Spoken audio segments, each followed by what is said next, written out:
de ses clients. Aujourd'hui, nous allons partir à la découverte des moyens mis en œuvre par le groupe Renault pour réduire les émissions de CO2. Nous irons à la rencontre des acteurs principaux qui mettent leurs recherches au service du progrès. Nous en saurons plus sur le travail d'optimisation de la masse. Nous aborderons les problématiques liées à l'aérodynamisme. Nous découvrirons aussi les dernières avancées du groupe en matière de motorisation et de boîte de vitesse. Et enfin, nous terminerons par la mobilité durable et la politique de sensibilisation du conducteur, mise en place par Renault avec un éclairage particulier sur l'éco-conduite. Mais avant cela, deux questions. Qu'est-ce que le CO2 et d'où vient sa si mauvaise réputation? Commençons par quelques données techniques et historiques. Dès 1995, le protocole de Kyoto a mis le CO2, qu'on appelle aussi dioxyde de carbone, au cœur des débats environnementaux. Contrairement à ce qu'on pourrait croire, ce n'est pas un gaz polluant, mais un gaz à effet de serre. Lorsqu'il se retrouve dans l'atmosphère, il absorbe le rayonnement infrarouge émis par la Terre, ce qui fait de lui un des acteurs majeurs présumés du réchauffement climatique. Et c'est à ce titre que les différents États qui ont signé le protocole de Kyoto ont pris des mesures significatives de réduction de leurs émissions. Une fois ces réductions mises en place à tous les niveaux, elles sont entrées de facto dans les objectifs à court terme des différentes industries. Alors, bien qu'elle ne soit pas la principale visée, l'industrie automobile a mis en place une véritable politique d'innovation pour rendre ses véhicules de plus en plus propres. Renault s'est engagé, et c'est un axe stratégique majeur de Renault, sur la réduction des émissions CO2 de nos voitures. Et pourquoi on a fait ça? On a fait ça pour deux raisons. La première raison, c'est la crise climatique. La planète souffre, elle se réchauffe et ça devient dangereux. Et la deuxième raison, c'est le pétrole.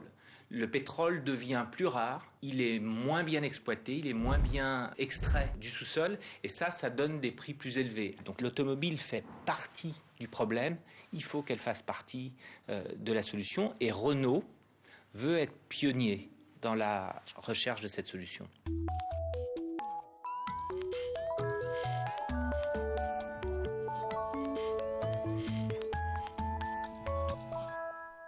Renault a pris ce problème à bras-le-corps avec une stratégie qu'on a appelée Eco2, c'est-à-dire écologique et économique. Pourquoi écologique et économique? Parce qu'il faut que les voitures propres soient accessibles au plus grand nombre pour qu'il y ait un effet de masse. Si on fait quelques voitures excellentes pour des élites en tout petit nombre, ça n'a aucun effet sur les émissions CO2 pour la planète ou pour réduire la facture pétrolière des pays. Et la stratégie de Renault, c'est bien de rendre ces voitures avec le meilleur de la technologie, mais abordable, disponible pour le plus grand nombre. Alors on l'a bien compris, la réduction des émissions de CO2 est au cœur de la stratégie Renault. Direction maintenant le technocentre de Guyancourt, dans les Yvelines. C'est une véritable ville dans la ville de 410 000 m² et qui accueille chaque jour près de 12 000 collaborateurs Renault. Depuis 1998, c'est là que naissent toutes les idées neuves et que sont développés les véhicules du futur.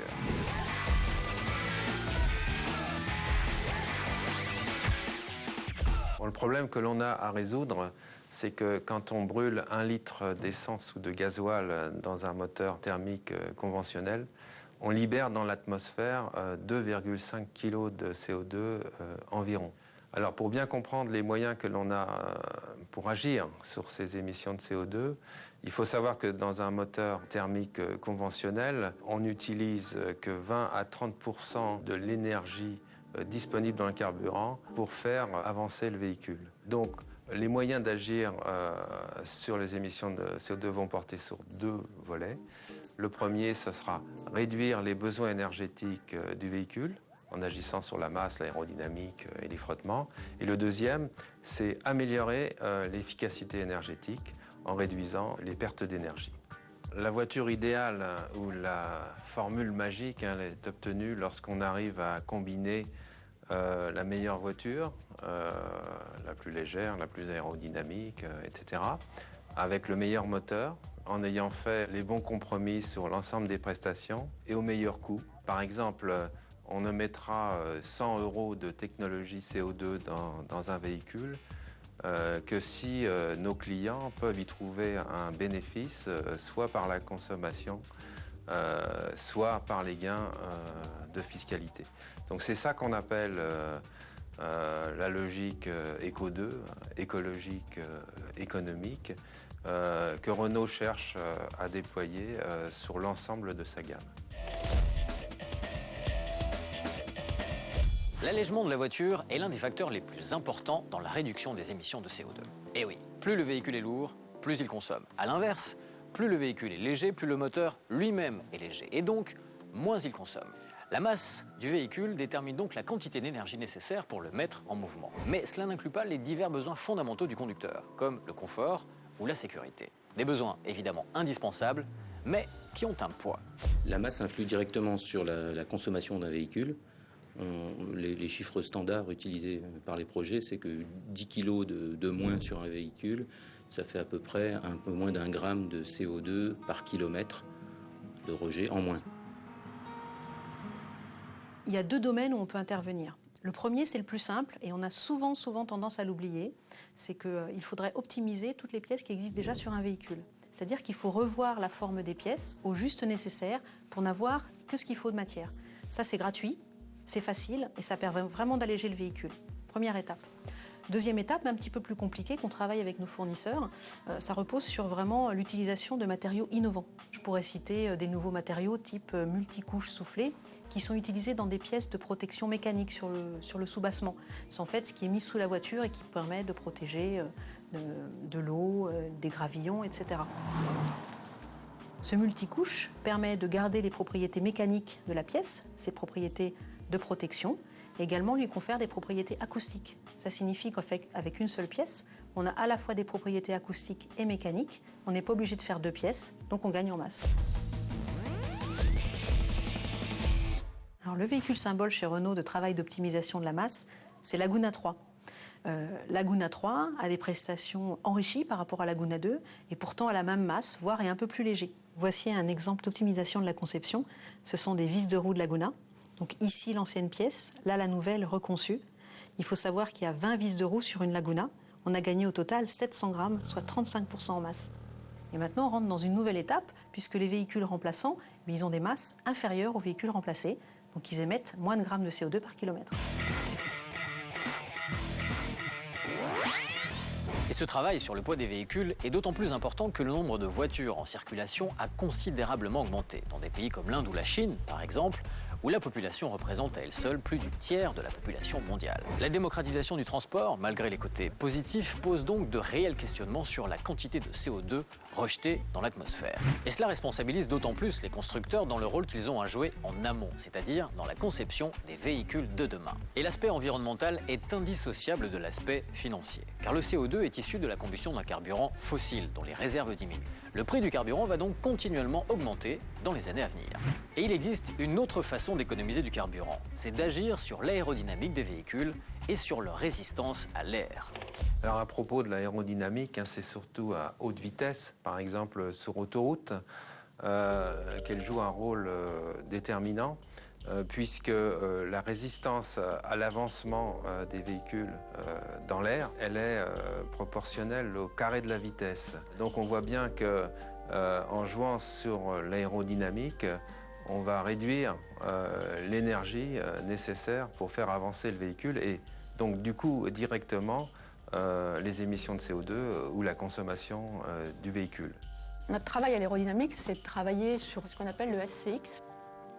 Le SCX, ce que c'est? Alors le S, c'est la surface frontale de la voiture. Donc c'est ce qu'on voit quand on voit une voiture de face. Donc c'est en gros sa hauteur fois sa largeur. Le CX, en revanche, c'est le coefficient de pénétration dans l'air. Donc là, c'est caractéristique de la forme du véhicule. La forme idéale pour le CX, c'est la goutte d'eau. Donc c'est une forme arrondie à l'avant, pas forcément ce qui est très intuitif, c'est arrondi à l'avant et très pointu à l'arrière. Pour travailler cette résistance à l'avancement, on va beaucoup travailler sur tout ce qu'on appelle la resserrée de la voiture. Donc on va travailler sur la chute de pavillon, donc c'est comment le pavillon va redescendre un petit peu à la fois vers la fin de la voiture, et les resserrées latérales, donc en travaillant sur les custodes, là, les vitres sur les côtés de la voiture, pour resserrer un petit peu à la fois la voiture, pour tenter d'être rapproché de très loin de la goutte d'eau.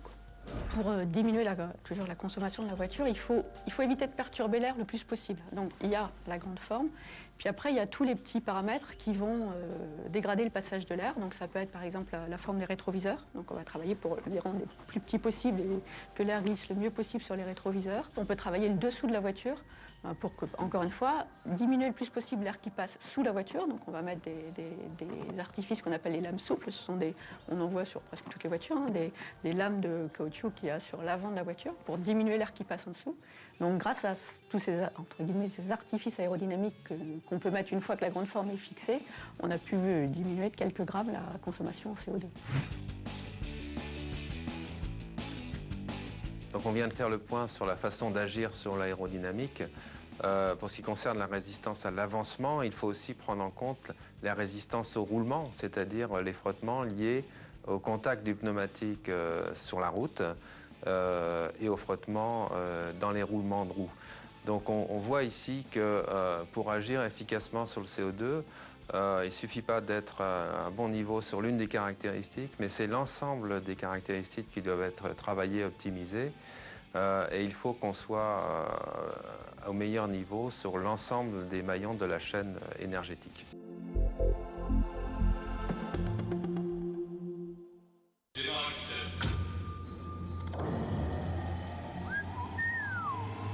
Belle bagnole, hein.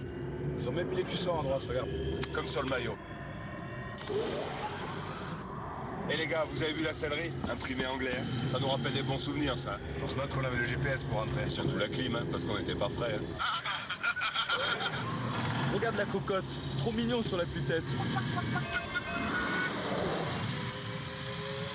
Ça, les gars, c'est une voiture de gentleman. Les gars, oh, quand vous voulez pour le test. Bande de chiffres molles. Renault Mégane 15 de France, testé et approuvé par le 15 de France. Voici l'histoire d'une entreprise qui porte l'innovation dans ses gènes. L'histoire de véhicules qui ont évolué au fur et à mesure des époques qu'ils ont traversées. L'histoire de la passion de ceux qui les ont conçus, fabriqués et conduits.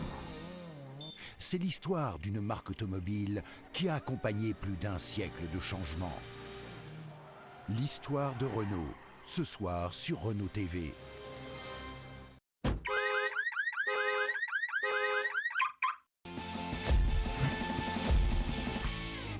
L'évolution des mentalités concernant les émissions de CO2 est indissociable de l'évolution des motorisations. Jusque dans les années 60, la consommation du pétrole n'a jamais été un véritable souci. À cette époque, les problèmes environnementaux n'étaient pas à l'ordre du jour. Et surtout, le prix du baril de brut, qui était d'environ 10 $ en 1970, n'incitait évidemment pas les constructeurs à s'intéresser à la consommation de leurs moteurs.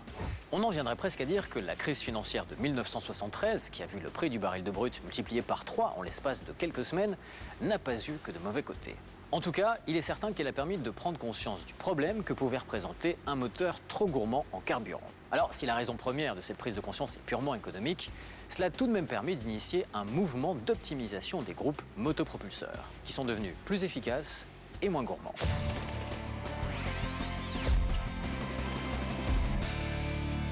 Ce qu'on essaye de faire, c'est d'améliorer le rendement du moteur. Pour que même quantité de CO2, on récupère le maximum d'énergie, ou vice-versa. Pour une quantité d'énergie donnée, on émette le moins de CO2 possible. La première des logiques, c'est ce qu'on appelle le downsizing. C'est de réduire la taille du moteur pour une puissance donnée. Plus le moteur est petit, plus on va le faire fonctionner dans des zones de charge élevée, et meilleur va être son rendement. Exemple concret sur le moteur 1,5 litre DCI, qui a été créé il y a plusieurs années maintenant. Le premier lancement de ce moteur s'est fait à 60 chevaux, et maintenant, la dernière version développe plus de 100 chevaux. Ça, c'est une illustration extrêmement concrète de l'augmentation de puissance spécifique qui permet à ce moteur-là de remplacer des moteurs beaucoup plus gros. Par exemple, le 1,5 litre remplace aujourd'hui le 1,9 litre qui, lorsqu'il est sorti, développait 90 chevaux. L'incidence est réellement significative, puisque par exemple, en réduisant la cylindrée du moteur de 30%, on peut réduire les émissions de CO2 de 10%, voire même plus. Le downsizing, c'est le point clé, mais on a beaucoup d'autres leviers pour améliorer le rendement du moteur lui-même. Par exemple, nous travaillons beaucoup la réduction des frottements. On comprend bien que tous les frottements internes du moteur vont absorber de l'énergie et qui ne va pas être restituée à l'extérieur. Nous avons introduit un revêtement spécial dit DLC sur les poussoirs de soupape du moteur 1,5 litre DCI, revêtement qui vient directement de la Formule 1 et qui permet de réduire les frottements de la distribution. Encore un autre axe de travail, le système d'injection.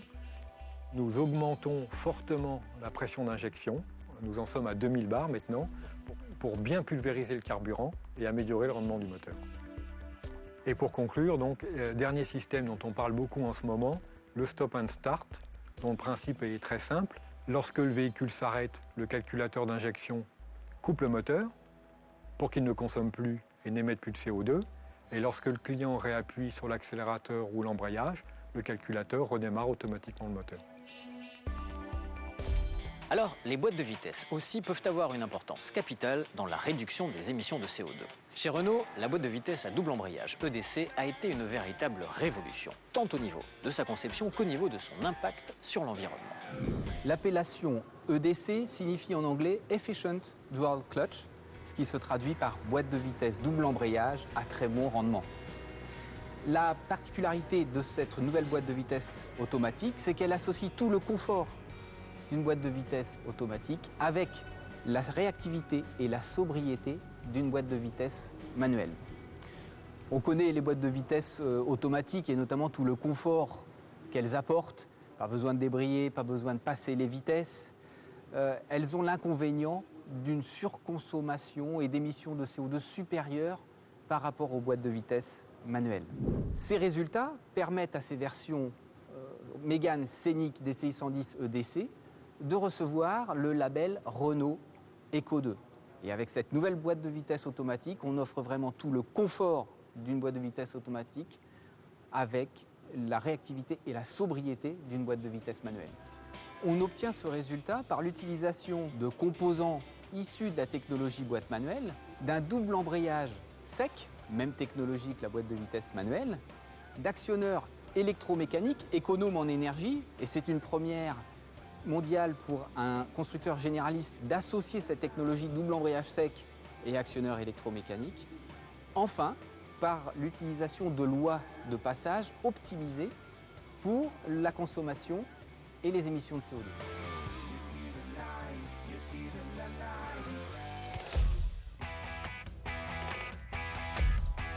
Bien sûr, tous les efforts ne reposent pas seulement sur le véhicule. Nous, les conducteurs, nous avons également un rôle très important à jouer dans la réduction de notre consommation de carburant et de nos rejets de CO2. Pour cela, Renault met le conducteur au cœur de la problématique environnementale et l'accompagne dans la gestion de sa conduite. La plupart de nos clients ignorent totalement le rôle qu'ils jouent dans la consommation de leur véhicule. Et ce rôle, il est considérable. Et notre ambition, c'est d'apporter à nos clients la connaissance, le savoir-faire pour maîtriser au mieux, être maître de la consommation de leur automobile. L'éco-conduite, c'est changer son attitude de conduite par une conduite beaucoup plus souple et qui permet finalement, en allant tout aussi vite, de réduire sa consommation de 25%. Comment? C'est premièrement en passant les vitesses le plus rapidement possible. C'est très simple pour un véhicule avec un moteur thermique.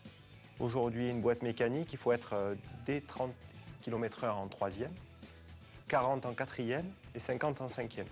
Le deuxième, c'est regarder au loin et essayer d'éviter de freiner. Chaque fois qu'on freine, en fait, qu'est-ce qui se passe? C'est qu'on gaspille de l'énergie cinétique, donc on va éviter de freiner.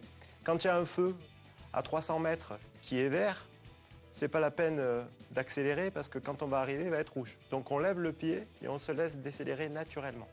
Quand on lève le pied de la pédale d'accélérateur sur un véhicule, qu'on a le rapport enclenché, on est à zéro consommation, c'est-à-dire qu'on roule gratuitement.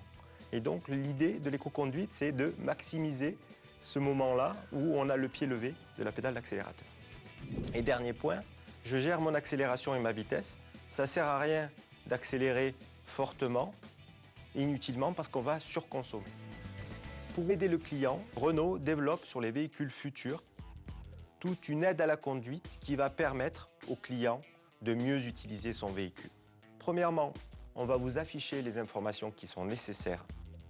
Le régime moteur, un indicateur de changement de rapport, un économètre qu'on est en train de développer aussi. Ensuite, vous aurez un bouton, comme pour les machines à laver ou un lave-vaisselle, quand on appuiera dessus, on aura un gain de conso. un bouton Éco-mode. Et ensuite, une fois que le parcours est réalisé, on va vous noter, on va vous donner une note sur 100 et on va vous dire les points sur lesquels vous avez le plus de progrès à faire. Dernier point, c'est la navigation. La navigation pour l'éco-conduite est fondamentale pour plusieurs raisons. Premièrement, parce que quand on a un système de navigation, on évite de se perdre. Deuxièmement, si on a une infotrafic, on a l'information sur les embouteillages. Troisièmement, Renault développe en fait des points d'intérêt éco. Donc vous allez avoir sur les systèmes de navigation une route éco, mais aussi des points de recharge pour faire le plein par exemple de votre véhicule au GPL ou qui fonctionne à l'éthanol ou même le prix à la pompe.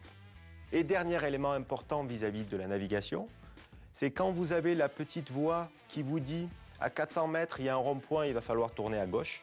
En fait, vous avez dans la voiture un copilote et il suffit d'utiliser ces conseils et on lève le pied 400 mètres avant et en fait on va maximiser la zone de décélération, le zéro consommation comme on en parlait tout à l'heure et vous allez réduire votre consommation.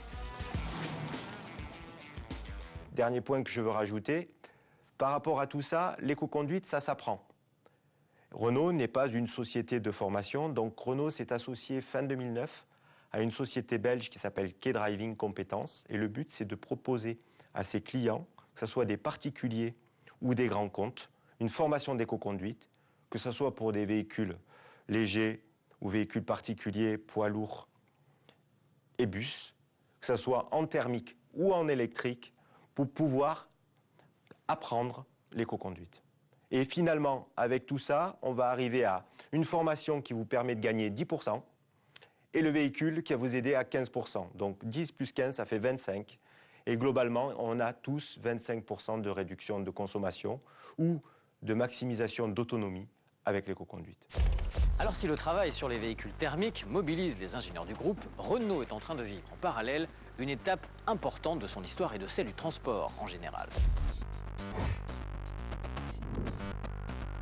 Avec le lancement d'une gamme de voitures électriques. C'est une véritable révolution dans la façon de penser et d'utiliser sa voiture.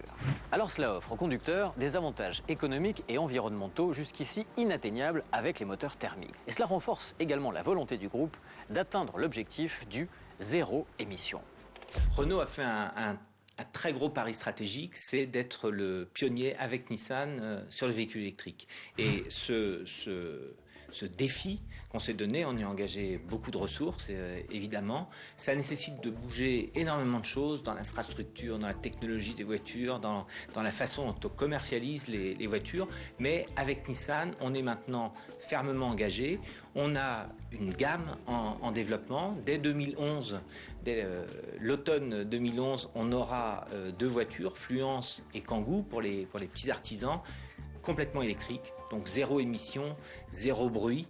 En France, même si on compte les émissions pour produire l'énergie qu'on met dans la voiture, l'électricité qu'on met dans la voiture, c'est une division par 10 ou division par 15 par rapport aux voitures classiques. Donc ça, c'est une énorme rupture et ça arrive dès 2011. En 2012, on arrive avec la voiture complètement conçue dès le départ pour être purement électrique, qui est Zoé. Et là, l'objectif, c'est qu'on la voit partout dans les rues de toute l'Europe et ailleurs. Et cette voiture-là, c'est une voiture pour tout le monde. C'est la voiture qui permet d'aller tous les jours au travail, de faire 160, 180 km avec. Et ça, pour le prix d'une voiture, d'une Clio traditionnelle. C'est ça, la vraie rupture. C'est ça, la révolution que Renault essaie de promouvoir. Donc, tout est mis en place par Renault pour que nous puissions tous bénéficier des dernières avancées technologiques pour réduire notre consommation, mais aussi nos rejets de CO2. L'électrique est la prochaine grande étape, mais ce n'est pour l'instant qu'une partie de la solution, qui va tout de même nous permettre de réduire nos émissions de CO2. Les véhicules équipés de moteurs thermiques sont et seront encore présents dans la gamme. Mais, comme nous l'avons vu tout à l'heure, si les réductions des rejets de CO2 passent par un travail sur le véhicule et sur ses équipements, ils passent aussi et surtout par celui qui les utilise, c'est-à-dire nous, les conducteurs.